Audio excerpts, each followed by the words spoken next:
Yeah. Why does my brew smell like perfume? Does that smell like perfume to you? Let me smell your brew. Fucking hell. It's like... What, David made that? You did. Oh, yeah. That stinks. Took a sip of that and it's like... Does it taste of perfume? It tastes like... That's rank, isn't it?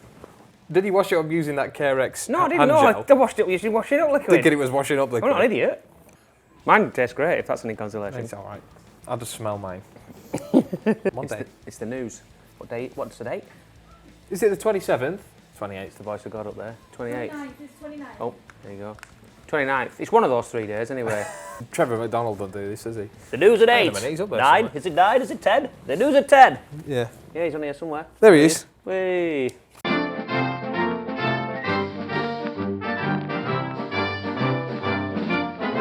Band I should really have mentioned probably in the newsies, but we haven't, so I'm going to mention them today. The Dust Coda. Oh, aye. A new album out this week, Mojo Skyline. They're our label buddies on Earache. You can get their album earache.com. The latest video is Jimmy Two Times. It's out now on YouTube. Go check it out. No nonsense rock music, really. It's great. Yeah, what I've heard, they're one of them names that you see around when we sort of playing around. You'll see their names on posters and stuff, and they're one of the bands that seem to have kind of sort of stayed up there. Doing really well, aren't they? Doing really good well. things, Like, there's a glut of rock bands around at the moment. They're really doing great. And Dust Coda are definitely one of them. Yeah. So go check their album out and go and order Dust it. Coda. New Gojira album. Oh, there's a new song. I think I've that's... got wet trousers.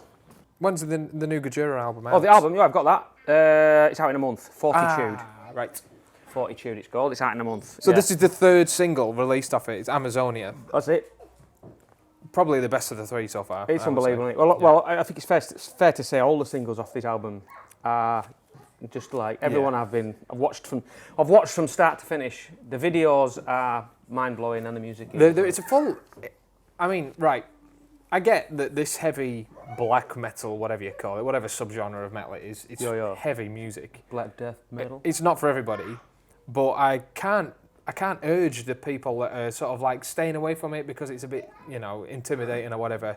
Give it a chance because I find it way more accessible than any other music from that genre typically. It's hard to know what genre they are. I mean, it's kind of on the lighter side of that. I mean, I know we were at Bloodstock a few years ago and we watched Emperor, and it was just like watching house bricks in a washing machine.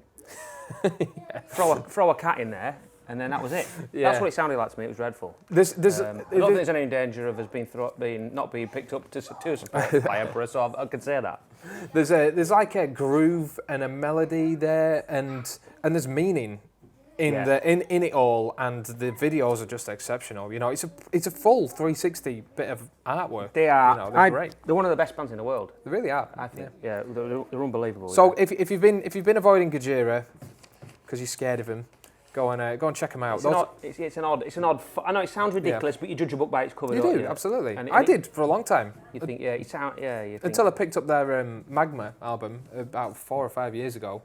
I was like, I've been missing out. And then I slowly sort of went back through the catalogue and realised there's more to this than I originally thought. So, there was some really pissed off Frenchmen, but they write good music. They don't like global warming, do they? They're not a fan No, of they that. don't. No. No, definitely not, no. But what a drummer. But anyway, it's odd because, the next bit of news is a band I hold in similar regard, in the same style. Mastodon are mixing their new album. Oh, great, out in September, October. Halfway through mixing it. So. Definitely similar kind of band. I know what you mean. Yeah. They're a lot deeper than what you kind of might think on the surface. Yeah, they're not the same sounding band, but they're multi-angled, aren't they? There's more sides to them, and it's just loads to get your teeth into. They're interesting bands, aren't they? Yeah. With great music. Yeah. And I know we've mentioned it before, but I can trace these bands back to Sabbath. I really do. Might not sound a lot like them.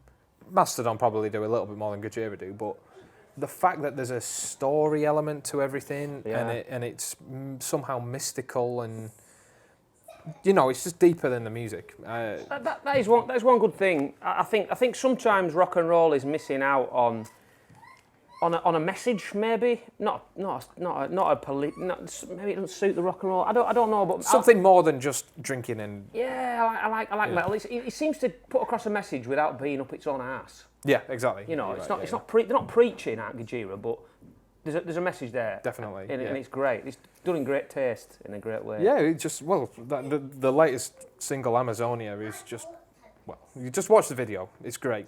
Offspring, the new video for the new single, Let the Bad Times Roll. Album of the same name is out April 16th. What's it called? Let the Bad Times Roll. Let the Bad Times Roll. Yeah. Oh, yeah. They've never. I'm not gonna name any of the bands, but there are other big bands in the world that have been going that are massive and got bigger and bigger, and then they've just slumped in quality of output. I think one in particular I can think of, which I won't mention, but the Offspring just haven't. I like this single is ace. The video is great. Yeah, and it should be up there. It should be. They should be as big as they were when they were massive. I think. I just don't. Yeah, those that know. With bands like Offspring, you know, they kind of have the one foot in the pop world and one foot in the rock world. Yeah. But then, as the pop world has kind of moved on and let themselves go, you know, they're still a great rock band. They're still great. Oh yeah, but there is another one in musicians. particular who are colossal in the rock pop world, who I think of like the quality of songs is. I normally know who you're talking about when it comes to these sort of things, but Yeah, I'll tell you after the show. I can't work it out. Yeah, really. You don't need to know. All right. Yeah, Offspring. Check that out because I think they're great. Like Baz said, they're just not dipped. In quality. They're great. And then it's just brilliant. New Black Spiders album's out now. It's out this week. Amazing. Self-titled Black Spiders. Recorded with our old mate Matt Ellis. Yep. They do all their stuff there, don't they? So expect massive sounds, massive drums, and it's great reviews everywhere. Kerrang, what did the Kerrang reviews say? Sounds like you've got the essence of Friday Night injected directly into your eyeballs. There you go then. There you go. If that isn't a storming review, I don't know. It's Classic Rock got a great review. It's great reviews everywhere. We were fortunate enough to hear some early mixes a while ago, and so we've known for a long time. Not that you'd expect anything less, but that it is. We can confirm it's incredible. They seem to have a great knack of taking a sort of rock and making anthemic metal, but not in a cheesy way. It's kind of got a rock and roll side to it, but it's like it's heavy on the Black Sabbath side, isn't it? Yeah. But it's like hooky and catchy. Yeah. It's great. Another band that worship heavily at the altar of Black Sabbath, but in a modern kind of way. You know? Definitely. Yeah, I agree. Yeah, great band. Yeah, and finally for me is news at the weekend. 5,000 people attended a rock show in Barcelona after having same-day screening tests for COVID. So they all passed and they all went to a show. 5,000 people. I mean, fair play. I mean, these things have got. I saw a few comments on Facebook. People saying, "Oh, that'll be Barcelona in lockdown again," and then somebody commented, "Well, these things have to happen. Yeah, it has to happen at some point. We have to try this stuff. Somebody has to be the first to, step outside the comfort zone, outside the circle, and go, look, we're going to have to put these things on and just see what happens and deal with what happens." Who was on? Love of Lesbian. That's why there were 5,000 people there. Yeah. I mean, that is a brute force way of doing it, if you know what I mean. Like having just, right, everyone's going to get a test that day. Right, you're negative, in you go. 5,000 people. It's not a way to carry it forward, but I think it's a great experiment to see. It's engaged, isn't it, for the rest of the world? They're all wearing masks and stuff still. The only thing that got me I know one of Terry's friends recently got a positive test, and he was tested again, and it was a false positive. Right. And apparently that is quite a big thing, false positives. So I mean, you'd be gutted if you'd miss out on a day because and it, I don't know, it just throws it into confusion a little bit, doesn't it? Well, everyone said that the schools going back was going to cause a massive spike again, and there was we're not going to get into this, but it didn't all go. It wasn't all doom and gloom. Everything is kind of going according to the stats and figures the way that as good as it can do. So yeah, we're on the roadmap out of this. We're on the roadmap. We're on the way. So yeah, that's all I've got for today. Right, that was a good one. Yeah, nice and concise. Yeah. I'm going to have a nice for your news. Sip of my my fairy liquid or whatever this is. Yeah. Man, that is bad. I don't know what. Yeah, it's that. Right. It's that Carex. Yeah.